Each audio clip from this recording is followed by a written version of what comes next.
এবার বর্ষাকে সঙ্গে করে প্রবল গতিতে এগিয়ে আসছে ভারী বৃষ্টি। গত কয়েকদিন ধরে পরিষ্কার আকাশ থাকলেও এবার কিন্তু আবহাওয়ার পরিবর্তন ঘটতে চলেছে বাংলার বুকে। কিন্তু ঠিক কোন এলাকায় আবহাওয়ার পরিবর্তন ঘটবে এবং কোন দিকেই বা ভারী বৃষ্টি হবে তা নিয়ে এই ভিডিওতে আপনাদেরকে বিস্তারিতভাবে জানিয়ে দেব। আপনি ভিডিওটি অবশ্যই শেষ পর্যন্ত দেখবেন। ভিডিওটি ভালো লাগলে একটি লাইক করবেন, আর এইরকমই লেটেস্ট ও হেল্পফুল ভিডিওগুলি সবার প্রথম দেখার জন্য আমাদের চ্যানেলটিকে সাবস্ক্রাইব করে পাশের বেল আইকনটি বাজিয়ে দেবেন।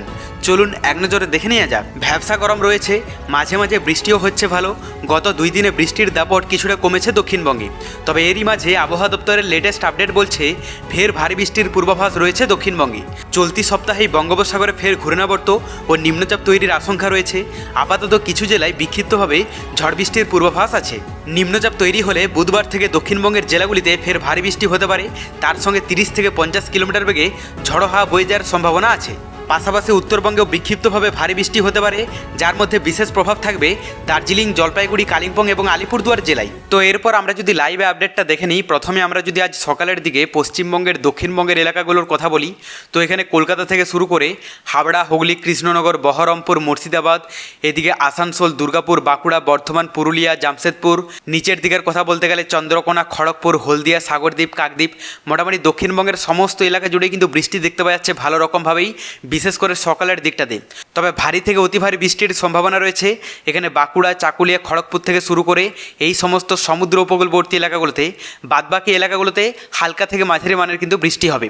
উত্তরবঙ্গের যদি আপডেটটা দেখা যায়, তো এখানে দার্জিলিং থেকে শুরু করে কালিম্পং, কার্শিয়ংয়ে হালকা ইফেক্ট থাকবে, যদিও দার্জিলিংয়ে অনেকটা অংশে কিন্তু পরিষ্কার আবহাওয়া হয়ে যাবে। কিন্তু এখানে জলপাইগুড়ি, আলিপুরদুয়ার, কোচবিহারে হালকা থেকে মাঝারি মানের কিন্তু বৃষ্টি হতে দেখতে পাওয়া যাচ্ছে। বাংলাদেশের কথায় আমরা যদি চলে আসি, সমুদ্র উপকূলবর্তী এলাকাগুলোতে ভালো ইফেক্ট থাকবে। এখানে চট্টগ্রাম থেকে শুরু করে ফটিকছড়ি, মানিকছড়ি, নোয়াখালী, ফেনী, সেই সঙ্গে মহেশখালী, কক্সবাজার, টেকনাফ, আর এদিকে বরগুনা, বরিশাল, পটুয়াখালী, মোংলা, এই সমস্ত সমুদ্র উপকূলবর্তী এলাকাগুলোতে হালকা থেকে মাঝারি মানের বৃষ্টি হবে। তবে ভিতরের এলাকার মধ্যে অধিকাংশ এলাকা জুড়েই কিন্তু পরিষ্কার আবহাওয়া থাকবে সকালের দিকটাতে। এখানে সিলেট থেকে শুরু করে সুনামগঞ্জ, জামালগঞ্জ, ময়মনসিংহ, কিশোরগঞ্জ, বগুড়া, রংপুর, নিচের দিকের কথা বলতে গেলে ঢাকা, কুমিল্লা, এই সমস্ত এলাকাগুলো মোটামুটি পরিষ্কারই দেখতে পাওয়া যাচ্ছে। তবে হালকা ফুলকা বৃষ্টি হতে পারে এখানে রাজশাহী থেকে শুরু করে পাবনা, মাদারীপুর, যশোর, এই সমস্ত এলাকা এবং সমুদ্র উপকূলবর্তী এলাকাগুলো তো থাকবেই। এরপর আমরা দুপুরের দিকে আবহাওয়াটাও দেখে নেব। তো দক্ষিণবঙ্গের কথা বলতে গেলে সকালের থেকে দুপুর বিকেলের দিকে পরিমাণ অনেকটাই কম ইফেক্ট থাকবে, যদিও বিক্ষিপ্ত এলাকা জুড়ে মেঘলা থেকে মেঘাচ্ছন্ন আবহাওয়া থাকতে পারে এবং হালকা ফুলকা বৃষ্টি হতে পারে। বৃষ্টির পরিমাণটা কম থাকবে দুপুর এবং বিকেলের দিকে। তবে সকালের দিকটাতে খড়গপুরের আশেপাশের এলাকাগুলোতে পরিমাণ একটু বেশি থাকবে এবং সমুদ্র উপকূলবর্তী এলাকাগুলোতেও কিন্তু ভারী বৃষ্টির সম্ভাবনা রয়েছে। এরপর আমরা যদি উত্তরবঙ্গের আবহাওয়াটা দেখে নিই, তো দার্জিলিং থেকে শুরু করে কালিম্পং, কার্শিয়ংয়ে সকালের দিকটাতে সেরকমভাবে ইফেক্ট না থাকলেও দুপুর বিকেলের দিকে কালিম্পং, কার্শিয়ংয়ে সব থেকে বেশি ইফেক্ট পড়তে দেখতে পাওয়া যাচ্ছে। সেই সঙ্গে জলপাইগুড়ি, আলিপুরদুয়ার, কোচবিহারে হালকা থেকে মাঝারি মানের কিন্তু বৃষ্টি দেখতে পাওয়া যাচ্ছে।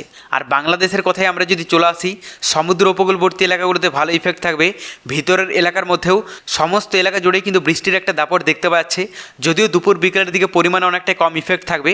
তবে অধিকাংশ এলাকা জুড়ে মেঘলা থেকে মেঘাচ্ছন্ন আবহাওয়া দেখতে পাওয়া যাচ্ছে। দেখুন, আবহাওয়াবিদদের আপডেটে যেটি বলা হচ্ছে যে বঙ্গোপসাগরে আবারও কিন্তু নিম্নচাপ দানা বাঁধতে চলেছে, যার ইফেক্টটা বিশেষ করে পশ্চিমবঙ্গ, বাংলাদেশের দিকেই পড়বে। পরবর্তীতে আমরা লাইভে আপনাদেরকে জানিয়ে দেবো।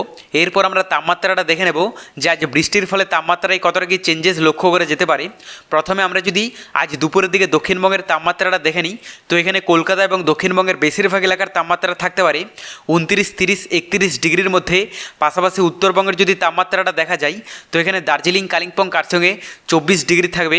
আর এদিকে জলপাইগুড়ি, আলিপুরদুয়ার, কোচবিহারের তাপমাত্রা থাকতে পারে 31 থেকে 32 ডিগ্রির মধ্যে।